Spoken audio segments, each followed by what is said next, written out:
Hello friends, this is Anshu Arora. Welcome to my channel. और आज हमारी यूनिट स्टार्ट होगी आईसीटी की, इंफॉर्मेशन एंड कम्युनिकेशन टेक्नोलॉजी।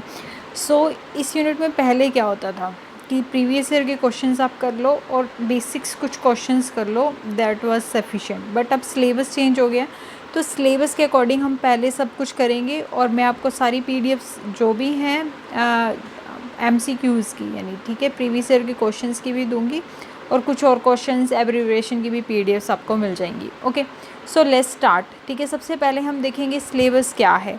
देखो, अगर हम सिलेबस पे जाएं तो सबसे पहले हमारा जो सिलेबस है ना, वो है ICT general abbreviation and terminologies. ठीक है, यानी कि जो बेसिक्स पहले आते थे, इनपुट डिवाइसेस वगैरह, वो अब वैसे कहने को नहीं है। ठीक है, सिर्फ कहने को नहीं है, आते हैं क्वेश्चंस इसके भी, अगर हम क्वेश्चंस देखें तो।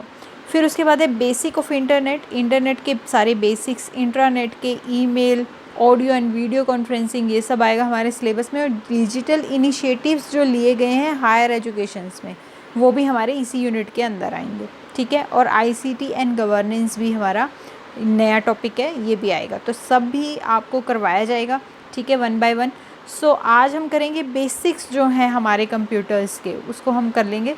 ठीक है, देखो, सबसे पहले हमें पता होना चाहिए कंप्यूटर क्या है, और आई होप सबको पता भी होगा। ठीक है, एक इलेक्ट्रॉनिक डिवाइस है जो एक इंफॉर्मेशन डाटा को रिसीव करती है, उस पर ऑपरेशंस जो है परफॉर्म करती है, और उसके बाद हमें एक आउटपुट देती है। ठीक है, which can be of in words, signals, voice. ठीक है, और हमारा इनपुट भी कैसे भी हो सकता है हम टाइप करके लिख रहे हो या फिर कुछ बोल करके। ठीक है, A computer is a general purpose machine commonly consisting of digital circuitry that accepts input, stores, manipulates and generates data as numbers, text, graphics, video, voice, files and electrical signals in accordance with instructions called a program। ठीक है, यानी कि एक programme के according ये सब चीज़ें होती हैं। ठीक है ना, चलो, ये सब चीज़ें आपको आती होंगी, बट जस्ट मोटा मोटा एक बार देख लेते हैं हम।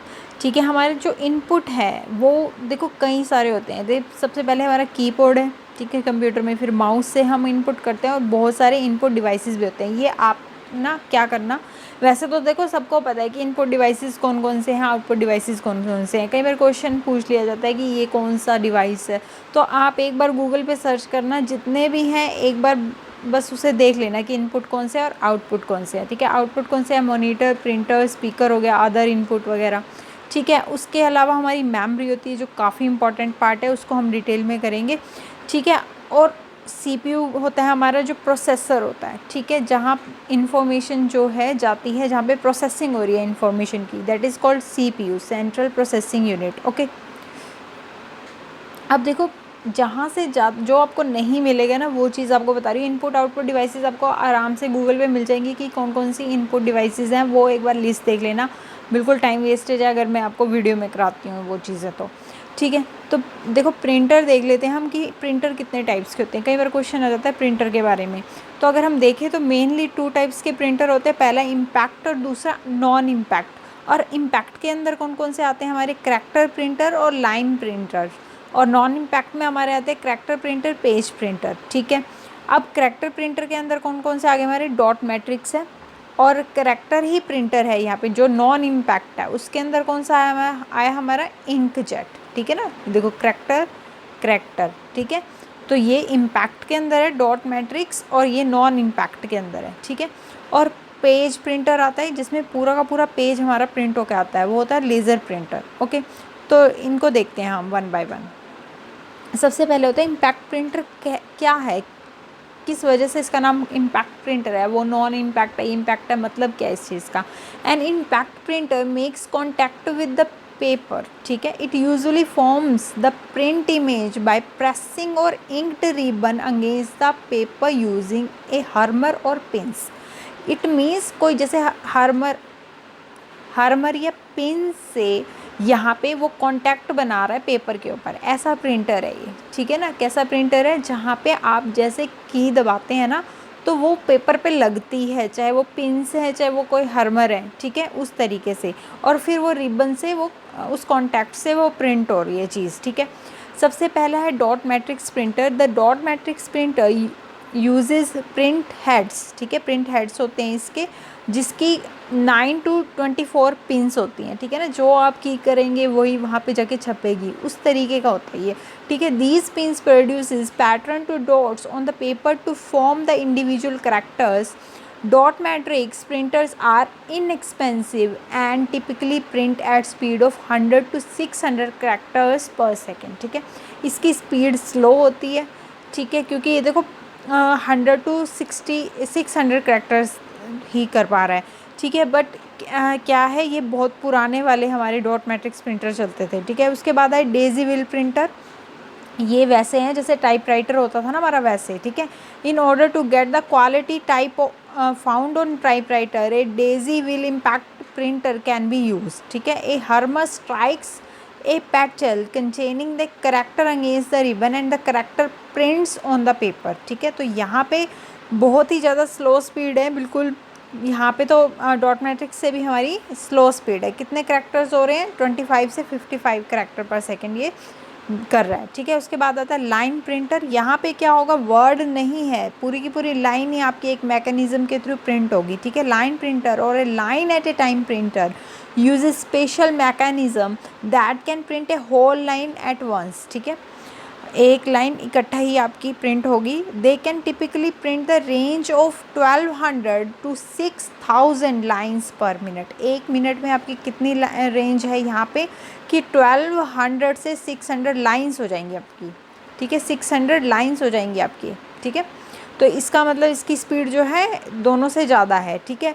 Drum, chain and band printer are line at a time printer, तो जो लाइन प्रिंटर्स हैं उसके अंदर हमारे कौन कौन से आ जाते हैं, drum, chain and band printer, ठीक है, ये सब आ जाते हैं। सिर्फ आपसे क्वेश्चन में ये नहीं पूछा जाएगा, ये नहीं आते क्वेश्चंस में, बट स्टिल सारी डिटेल आपको दे दी है। ज़्यादातर यही पूछा जाएगा कि इस तरीके के प्रिंटर कौन से होते हैं, नॉन इम्पैक्ट में या इम्पैक्ट में है, ठीक है, इस तरीके के क्वेश्चन आते हैं। नॉन इम्पैक्ट प्रिंटर कौन से हैं, printers do not use a striking devices to produce character on the paper, ठीक है, यानी कि कोई स्ट्राइकिंग डिवाइस हम यूज़ नहीं कर रहे, because this printers do not hammer against the paper, they are much quieter, ठीक है, ये ज़्यादा जल्दी करते हैं, क्योंकि ये ऐसा नहीं है कि आप कुछ दबाएंगे फिर वो प्रिंट करेगा, ऐसा नहीं है इसके अंदर, ठीक है। तो सबसे पहला इसमें आता है हमारा इंकजेट प्रिंटर, ठीक है। Work in the same fashion as dot matrix printers in the form images और characters with the little dots, ठीक है, कुछ ड्रॉपलेट्स होती हैं इंक्स की, वो जाती हैं हमारे पेपर के ऊपर। Dots are formed by tiny droplets of inks, ठीक है, कैसे डॉट डॉट है ना, डॉट डॉट डॉट डॉट करके पूरा ये कैरेक्टर बनाते हैं, बिल्कुल क्लोज होता है वो, ठीक है। Inkjet printer form character on paper by spraying ink from teeny nozzles through on electrical field that arranges the charged ink particles into character, ठीक है। और यहाँ पे अप्रॉक्सीमेटली हमारे 250 कैरेक्टर्स पर सेकेंड होते हैं, एक नोज़ल होती है छोटी सी जिससे स्प्रे हो रहा है, ठीक है ना। The ink is observed on to the paper and dries instantly, तो इंक इस तरीके की होती है कि उसी टाइम ड्राई हो जाती है, ठीक है। Various colours of ink can be use, तो कई सारे कलर हम ऐसे यूज़ कर सकते हैं इंकजेट प्रिंटर में। Inkjet printer use liquid ink spread through microscopic nozzles on to the paper, इन छोटी सी नोज़ल होती है ना, उससे वो कर देता है, ठीक है, प्रिंट कर देता है आपके पेपर पे, ठीक है। अब आगे लेज़र प्रिंटर। अब लेज़र प्रिंटर में क्या हो रहा है, laser printer works like a photocopy machine, जैसे एक फ़ोटोकॉपी मशीन होती है वैसे होता है, यहाँ पे लेज़र बीम्स यूज़ होती हैं, ठीक है। और एक mirror image, mirror with which bounce the beam on to a drum, the drum has a special coating on it to which toner sticks, ठीक है। जो यहाँ पे क्या है, एक तरीके की लेज़र बीम्स जा रही हैं, ठीक है, कोई भी स्ट्राइकिंग नहीं हो रही, एक लेज़र बीम जा रही है और वो क्या कर रही है, ड्रम पे बना रही है, और वो फिर वो ड्रम जो है वो कोट कर रहा है, हमारा टोनर जो है वो कोट कर रहा है पेपर के ऊपर, ठीक है। Many home use laser printer can print 8 pages पर मिनट, तो 8 पेजेस पर मिनट वो प्रिंट कर सकता है, तो स्पीड काफ़ी फास्ट है, but faster and print approximately 21,000 lines पर मिनट और 437 पेजेस पर minute if each page contains 48 lines. तो ये पूरा कंप्लीट आपको बताया हुआ है कि कितना कितना वो कर सकता है। तो स्पेसिफिकली यही है कि लेज़र प्रिंटर की स्पीड जो है काफ़ी अच्छी होती है, ठीक है। उसके बाद है plotter is a computer printer for printing vector graphics, ठीक है। प्लॉटर्स जो होते हैं, जो वेक्टर ग्राफिक्स होते हैं, ड्रा करने के लिए यूज़ होते हैं। जैसे हम पेपर पेन यूज़ करते हैं ना, तो वो होता है प्लॉटर, ठीक है। Thermal printer is a printer that makes use of heat in order to produce the image on the paper. तो थर्मल प्रिंटर कौन से होते हैं, जो इमेजेस को प्रोड्यूस करने के लिए हीट का यूज़ करते हैं, ओके। अब हम चलते हैं कंप्यूटर की जनरेशन पे। शुरू से देखते हैं कि क्या है, कहाँ से स्टार्टिंग हुई। अगर हम इसका इंटरनल देखें तो फर्स्ट जनरेशन में हम वैक्यूम ट्यूब्स यूज़ करते थे, तो बड़े बड़े कंप्यूटर्स होते थे। उसके बाद क्या यूज़ करने लगे, जैसे टेक्नोलॉजी बढ़ी, ठीक है, ट्रांजिस्टर, फिर उसके बाद IC, integrated circuits, micro processor, फिर उसके बाद फिफ्थ जनरेशन में अब हम क्या यूज़ करें, आर्टिफिशियल इंटेलिजेंस। की कंप्यूटर अपनी ही गलतियों से सीख रहा है, मिस्टेक से जो पीछे किया उससे ही सीख रहा है, तो आर्टिफिशियल इंटेलिजेंस आ गई अब, ठीक है। फर्स्ट जनरेशन में देखो क्या होता था, generally the computer build during this era are known as the first generation of computer. जो हमारा 1940 से लेकर के 1956 का पीरियड था, वो फर्स्ट जनरेशन कंप्यूटर्स थे हमारे। These are considered the first computers and were extremely different from the computer we see today. जो हम आज देख रहे हैं उससे बहुत अलग थे, ठीक है। They were designed for a specific task, एक स्पेसिफिक टास्क के लिए यूज़ होते थे। ज़्यादातर साइंटिस्ट वगैरह यूज़ करते थे उस टाइम पे इन फर्स्ट जनरेशन कंप्यूटर को, क्योंकि काफ़ी बड़े बड़े होते थे, वैक्यूम ट्यूब्स लगती थी, मैग्नेटिक ड्रम्स लगते थे, तो वो वहाँ पे स्पीड भी बहुत स्लो थी। जहाँ ज़्यादा ज़रूरत है वहीं पर ही यूज़ होते थे ये, ठीक है। सेकेंड जनरेशन कंप्यूटर कब से कब तक रहे हमारे, 1950 से 60 तक आप हो सकते हैं, ठीक है। सेकेंड जनरेशन कंप्यूटर रहे हमारे, ठीक है। उसके बाद है these computers make use of transistor invented by Bell Telephone Laboratories, ठीक है। इन्वेंटेड किया बेल टेलीफोन लेबोरेटरीज़ ने ट्रांजिस्टर्स को, उनका यूज़ किया गया कंप्यूटर के अंदर, ठीक है। They had many of the same components as the modern day computer. अब यहाँ पे आप पिक्चर में देखो तो ऐसे नहीं लग रहे जैसे आजकल के कंप्यूटर हैं, वैसे ही, ठीक है। For instance second generation computers typically had a printer, some sort of the tape और disk storage, operating system, stored programs as well as some sort of memory भी होती थी इनकी, ठीक है। These computer were also generally more reliable and were solid in design, ठीक है। तो ऐसे थे ये हमारे सेकेंड जनरेशन के कंप्यूटर, काफ़ी हद तक आज की जनरेशन जैसे लगते थे ये, ठीक है। बट वही है कि इंटरनली चेंज नहीं हुआ था, लुक ऐसी आ गई थी, ओके।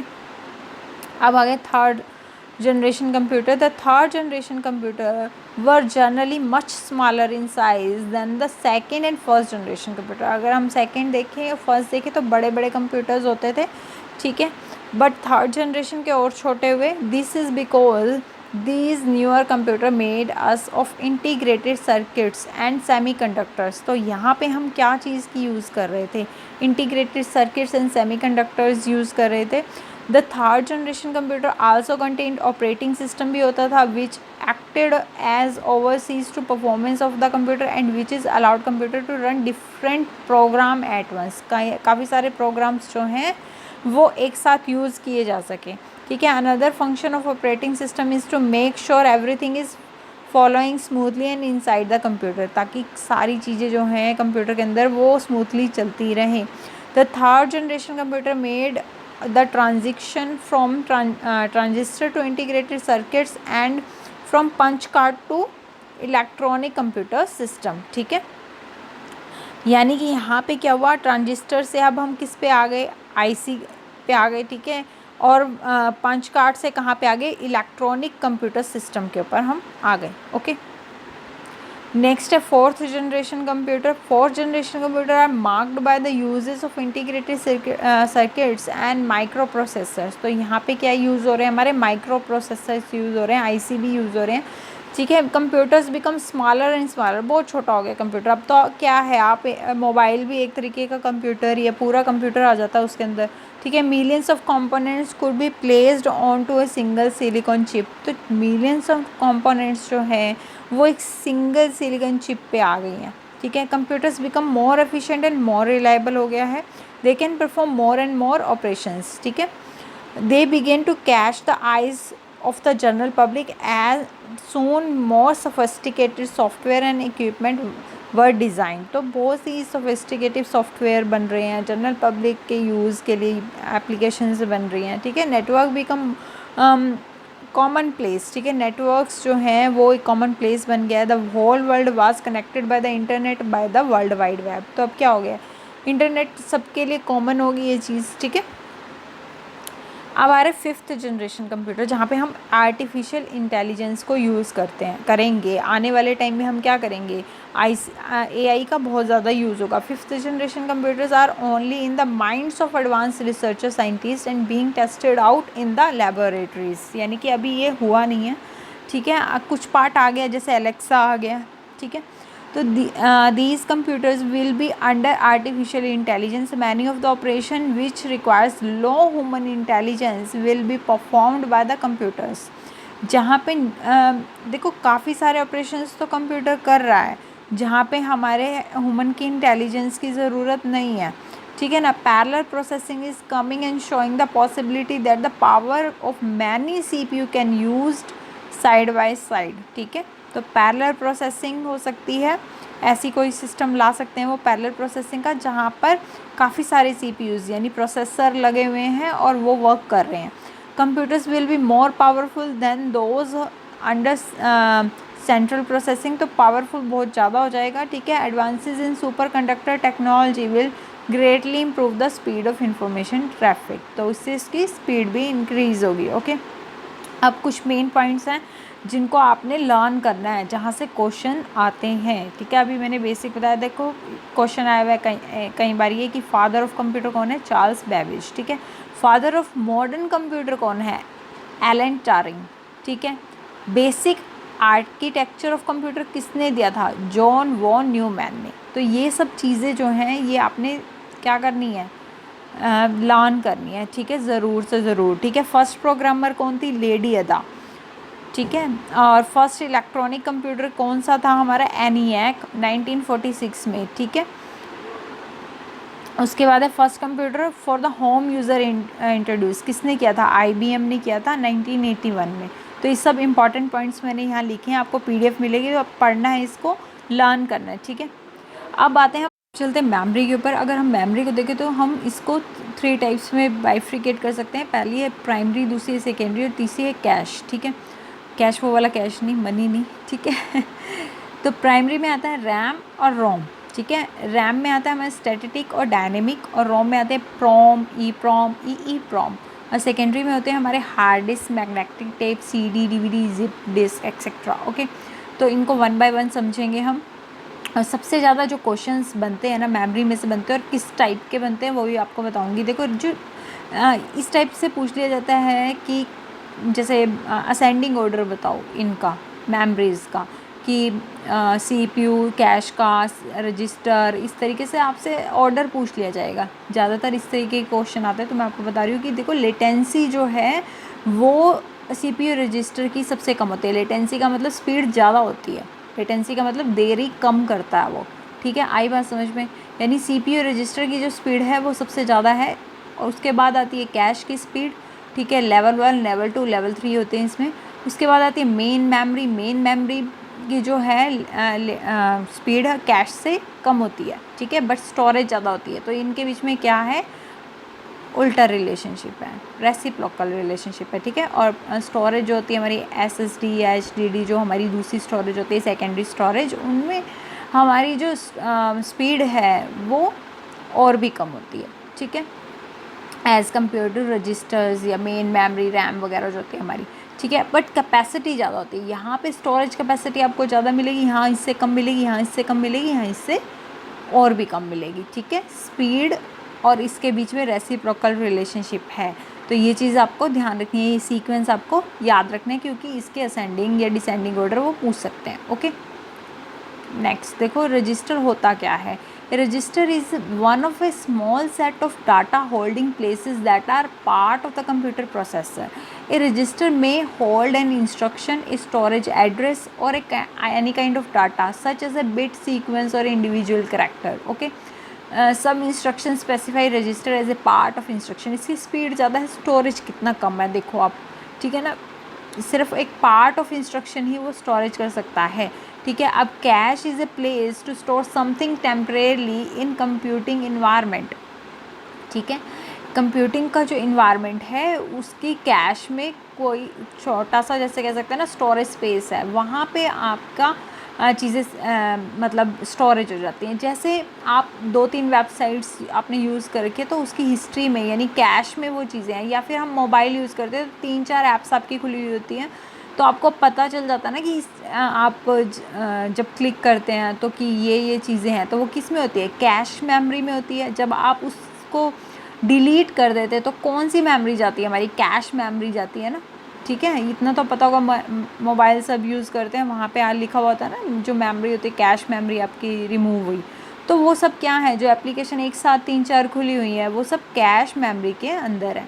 ठीक है, उसके बाद आती है हमारी रैंडम एक्सेस मेमोरी, रैम। ठीक है, is the internal memory of the CPU for storage data, program and program result. ठीक है, ये क्या है, एक इंटरनल मेमोरी है CPU की जो स्टोर करेगा डाटा को, बट ये क्या है, एक वॉलेटाइल है।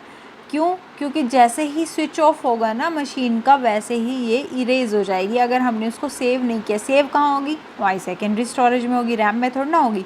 ठीक है ना, random access memory is the internal memory of the CPU storing data, program and program result. ठीक है, it is a read write memory which, यहाँ हम रीड भी कर सकते हैं, राइट भी कर सकते हैं। ठीक है, which stores data until the machine is working. ठीक है, जब तक वर्क करिए, as soon as the machine is switched off the data is erased is generally located on the motherboard. ये ध्यान रखना है, ये कहाँ लोकेटेड होती है, मदरबोर्ड पे।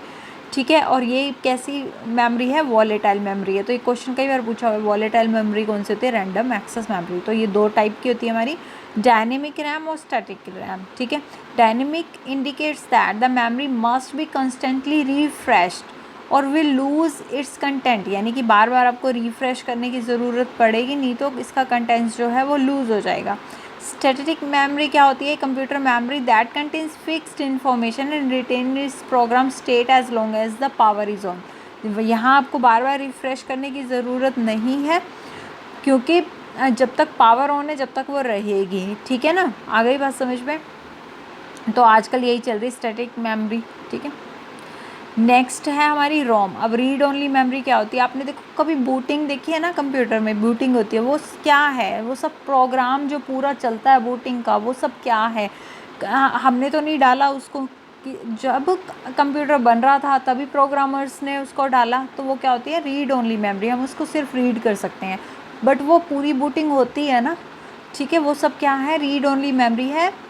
ठीक है, उसमें कुछ और हम क्या नहीं कर सकते, चेंजेस नहीं कर सकते। ठीक है, once data has been written on to the ROM chip it can not be removed and can only be read and like main memory. ठीक है, हम कुछ राइट रीड सिर्फ रीड कर सकते हैं, राइट नहीं कर सकते उसके ऊपर। ठीक है, retain is contents even when the computer is turned off, but तब भी रहेगी जब बंद हो जाएगी। ठीक है, नॉन वॉलेटाइल है। अगर नॉन वॉलेटाइल के बारे में पूछे तो वो कौन सी है, हमारी रोम है।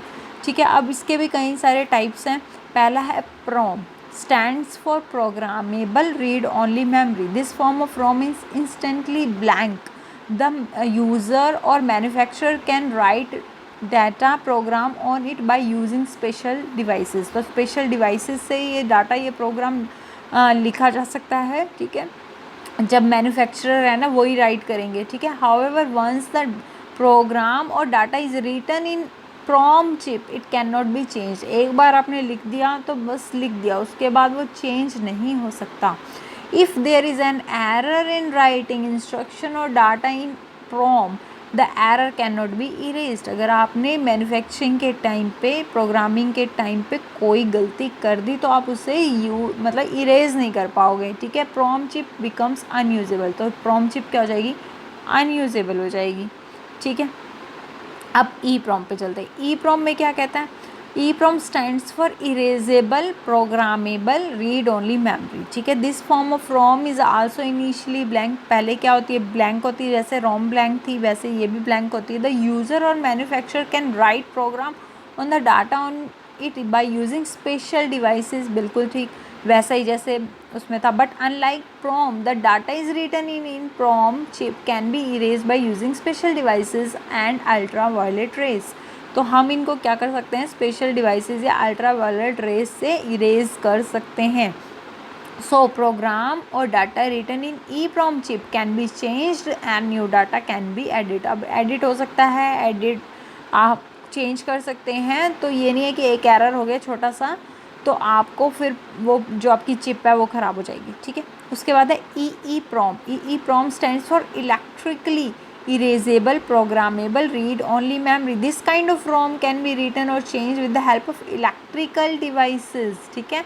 तो यहाँ पे कौन से हो रहे थे, अल्ट्रा वायलेट रेज यूज़ हो रही थी या स्पेशल डिवाइसेस चाहिए, तो यहाँ पे इलेक्ट्रिकल डिवाइसेस से ही हो जाएगा, ठीक है। ई प्रॉम यानी electrically erasable programmable read only memory. तो इस टाइप का डाटा क्या है, ये आसानी से मतलब यहाँ पे जो चिप है वो मॉडिफाई की जा सकती है, ओके। अब ये जो डिफरेंस है उसको देख लेते हैं। रैम और रोम में टेम्परेरी स्टोरेज होता है यहाँ पे, ठीक है। यहाँ पे परमानेंट स्टोरेज है। स्टोरेज किस में हो रहा है, MBs में, यानी कि जो कैपेसिटी है वो कम है रैम की, रोम की GBs में है। ये वॉलेटाइल है, ये नॉन वॉलेटाइल है। यूज्ड इन नॉर्मल ऑपरेशंस, ठीक है। Used for startup process of computer. Writing data is faster, writing data is slower, ठीक है। तो यहाँ पे फास्टर होता है, यहाँ पे स्लोअर होता है, तो ये सब चीज़ें, ठीक है। अब देखो जहाँ से और क्वेश्चन हमारा आता है कि जो बिट और बाइट्स की कई बार असेंडिंग डिसेंडिंग ऑर्डर्स पूछ लेते हैं, या फिर ये पूछ लेते हैं कि कितने बाइट्स में कितने GB हैं, ठीक है, मतलब कितने GB में कितने बाइट्स हैं, या फिर कितने टेराबाइट्स में कितना GB है। तो ये सब चीज़ें पूछ ली जाती है। तो ये आपको चार्ट दिया है, इसको देखो आप, ठीक है। एक बिट में क्या होता है, एक सिंगल ही बिट होती है ना, बाइनरी की डिजिट होगी 1 या 0। निबल में कितने होते हैं हमारे, 4 बिट होते हैं, ठीक है। बाइट के अंदर 8 बिट्स होते हैं। किलो बाइट में हमारे होते हैं 1024 बाइट्स, ठीक है। उसके बाद मेगाबाइट में 1025 किलो बाइट्स। फिर इस तरीके से पूरा हमारा चलता रहेगा। ये हमारी क्या है, ये हमारा ऑर्डर है, ठीक है। Byte, kilobyte, megabyte, gigabyte, terabyte, petabyte, hexabyte, zettabyte, yottabyte. तो ये आपको सीक्वेंस भी याद होना चाहिए और ये भी पता होना चाहिए कि 1 टेराबाइट में कितने GB हो गए, इतने। और अगर मैं ये पूछूँ 1 टेराबाइट में आपके कितने MB है, तो इसका स्क्वायर हो जाएगा ना, ठीक है ना, 1024 का स्क्वायर हो जाएगा। तो इस तरीके से आपको लर्न करना है, ठीक है। तो ये पूरी की पूरी ये देखो आपको दे रखी है मैंने, ठीक है। किलोबाइट में अगर 10 के उसमें पूछ लेते हैं, बाइनरी के उसमें पूछ लेते हैं, तो कैसे है, तो ये आपने देखना है और इसको लर्न करना है, ओके। तो यहाँ देखो एक टेबल दी हुई है मैंने, यहाँ पे क्या है देखो, किलोबाइट किस में है, 10 की क्यूब, यानी कि अगर आप देखें ना ध्यान से तो कैसे है, यहाँ पे देखो हमारा किलोबाइट, ठीक है, 10 की क्यूब ही है ना, 10 की क्यूब है या नहीं है 1000 के इक्विवेलेंट है, तो 10 की क्यूब ही है ना, ठीक है। अब 2 की 10 है, तो आपको ये सब लर्न करना है, लर्न करना बहुत ज़रूरी है, इससे क्वेश्चन आता है हमारा, ठीक है। 10 की क्यूब यानी ये 3 का टेबल चल रहा है, 10 में चलेगा 3 का टेबल, 2 में चलेगा 10 का टेबल, ठीक है। तो इस तरीके से ये याद कर सकते हैं हम। और ये सीक्वेंस आपको लर्न होना ही चाहिए, ये हायरार्की आपको लर्न होनी ही चाहिए, ठीक है। तो फिर कोई भी कुछ भी पूछ लेगा तो आप इससे बता सकते हैं, ठीक है, कुछ भी क्वेश्चन आए तो। अब यहाँ पे देखो स्टोरेज कैपेसिटी जो होती है वो किस में रिप्रेजेंट होती है, 0 और 1 में। कंप्यूटर वैसे भी अगर देखा जाए तो सिर्फ किसको समझता है, 0 और 1 को समझता है। 0 और 1 को कैसे, कोई चीज़ है और कोई चीज़ नहीं है, आई बात समझ में। ऐसे 0 और 1 को नहीं, न्यूमेरिकल 0 और 1 को नहीं, जैसे एक बल्ब जला हुआ है और एक नहीं जला हुआ है, वो इस चीज़ को समझता है। एक चीज़ खाली है, एक भरी हुई है, बस इसके अलावा कुछ नहीं समझता, यानी कि बाइनरी कोड समझता है। तो ये क्या है, एक तरीके की, ये तो मैंने आपको पूरी हायरार्की यहाँ पे दी हुई है, ठीक है। उसके बाद देखो अमेरिकन स्टैंडर्ड जो है वो यूज़ होता है यहाँ पे। American standard code of information interchange जो है वो यूज़ होता है हमारा, ठीक है, जिसमें 64 करैक्टर्स होते हैं। कैसे 64? 0101 के फॉर्म में, ठीक है ना। यानी ए भी लिखना है तो हम कैसे लिखेंगे, जो बाइनरी कोड अभी आगे मैं आपको सिखाऊंगी कि कैसे बनते हैं। तो उसमें देखो क्या है, 0 और 1 का ही होता है ना। अगर आपको ए भी लिखना है कंप्यूटर के अंदर तो आप कैसे लिखोगे, 0 1 1 करके, या ऐसे कोड ही बनेगा, ठीक है ना। वो आगे आपको सिखाए जाएंगे, ठीक है। तो अब देखो ट्रांसलेटर क्या है। देखो जो मशीन कोड है, तो कंप्यूटर किस में समझता है हर चीज़ों को, मशीन कोड में, यानी 0 और 1 में हर चीज़ को समझ रहा है। तो इनको चेंज कौन करता है, हम इतना ईजिली कैसे कर लेते हैं काम। जो प्रोग्रामर्स हैं वो किस में काम करते हैं, देखो C++ में करेंगे, जावा में करेंगे, कोबोल, पास्कल, ये सब क्या है, लैंग्वेजेस। क्या वो 0 और 1 में पूरे प्रोग्राम्स को बनाएंगे, जो एप्लीकेशंस या ऐप हमारे लिए बना रहे हैं, या कोई भी प्रोग्राम हमारे लिए बना रहे हैं, तो वो क्या वो मशीन कोड में करते तो इतनी जल्दी बना पाते? नहीं। तो क्या है, कुछ चीज़ें हैं जैसे कुछ ट्रांसलेटर्स हैं जो उन लैंग्वेजेस को मशीन कोड में चेंज करती हैं ताकि कंप्यूटर उस चीज़ को आसानी से समझे, ठीक है। Takes a programs code and translate it into machine code, allowing the computer to read and understand what task the program needs to be done, ठीक है, in its own native code. Okay, यानी कि जो हम करवाना चाहते हैं ना कंप्यूटर से, वो उसको उसके नेटिव कोड में चेंज करके देता है, ठीक है। असेंबलर और कंपाइलर क्या है, इसके एग्जांपल हैं। तो इनको हम देखेंगे कि कौन कौन से हमारे ट्रांसलेटर होते हैं। पहला है कंपाइलर। कंपाइलर क्या करता है, scans the entire program once and then converts into the machine language. पूरा का पूरा मैंने प्रोग्राम लिख दिया, ठीक है, मैंने पूरा का पूरा प्रोग्राम लिख दिया, उसके बाद उसको मशीन लैंग्वेज में वो क्या करेगा, कन्वर्ट करेगा, which can then be executed by the computer processor, ठीक है। उसके बाद कंप्यूटर प्रोसेसर उसको एग्जीक्यूट करेगा। In the short, compiler translate the entire program in one go, ठीक है, एक ही गो में वो पूरा का पूरा करके कंपाइल आपको देगा।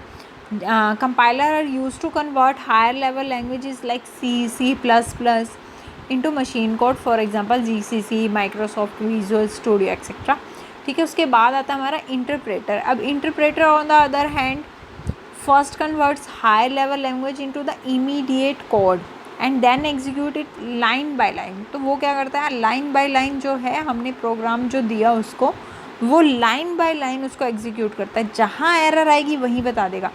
कंपाइलर क्या, देखो क्या करेगा, पूरा प्रोग्राम आप लिख दोगे, उसके बाद आपको एरर का बताएगा। बट यहाँ पे क्या है, आप एक एक लाइन जो है आपकी वो एग्जीक्यूट होती जा रही है, ठीक है। तो आपको वहीं जिस लाइन पे आप गलत हैं उसी लाइन पे आपको बता देगा कि आप यहाँ कुछ गलती कर रहे हैं, ठीक है। This intermediate code is executed by another program, ठीक है। The execution of program is faster in compiler than interpreter, as the interpreter code is executed by line, बिल्कुल टाइम में मतलब आपने पूरा प्रोग्राम सही लिखा है, कंपाइलर में फिर तो ठीक है, बट ह्यूमन तो एरर करेगा ना ऑब्वियसली। तो फिर क्या है हमारा इंटरप्रेटर, ठीक है। Compiler generates error report after translation the entire coding, whereas in case of interpreter once an error is encounter it is notice no further code is scanned, ठीक है ना। iBus में जहाँ एरर होगा वहीं बता देगा आपको। An interpreter is a computer program which executes statement directly at run time. For example, Python है, LISP है, OCaml है, ये सब क्या है, इंटरप्रेटर है। ओके, आई बात समझ में। इंटरप्रेटर में क्या है, line by line he execute होगा और जहाँ आपका एरर होगा आपको वहीं पता लग जाएगा। कंपाइलर में पूरी आप कोडिंग करेंगे पहले और फिर वो कंपाइल करेंगे, फिर एरर आए तो आपको दिक्कत होगी ना पूरा प्रोग्राम चेंज करने में। बस ये है कि फास्टली एग्जीक्यूट हो गया आपका प्रोग्राम। अगर आपने प्रोग्राम जो है सही लिखा है तो फास्टली होगा, उसमें टाइम लगेगा इंटरप्रेटर में, क्योंकि लाइन बाय लाइन कर रहे हैं, ठीक है। असेंबलर क्या होता है, असेंबलर में असेंबली लैंग्वेजेस यूज़ होती हैं, ठीक है। It is use for converting the code of low level language. अब ये लो लेवल लैंग्वेज के कोड जो है उसको चेंज करती है into the machine level language. If you have worked on micro processors like 1885 और 8086, the module which converts assembly language into machine language is nothing but assembler, ठीक है। assembler is used to convert assembly language code into the machine code. यानी देखो पहले ना assembler use होते थे, अब नहीं है। लोअर लेवल लैंग्वेजेस होती थी पहले, ठीक है। अब तो हायर लेवल लैंग्वेजेस आ चुकी हैं हमारी, ठीक है। तो असेंबलर में जैसे ऐड इसको चेंज करेगा तो उसका मतलब वो प्लस है, सबट्रैक्ट लिख के देंगे। तो इस तरीके से कुछ क्या कह सकते हैं, असेंबली के वो होते थे, कोड होते थे। That is all for today. We will meet in the next video. Till then, stay blessed, keep study. Okay, bye bye.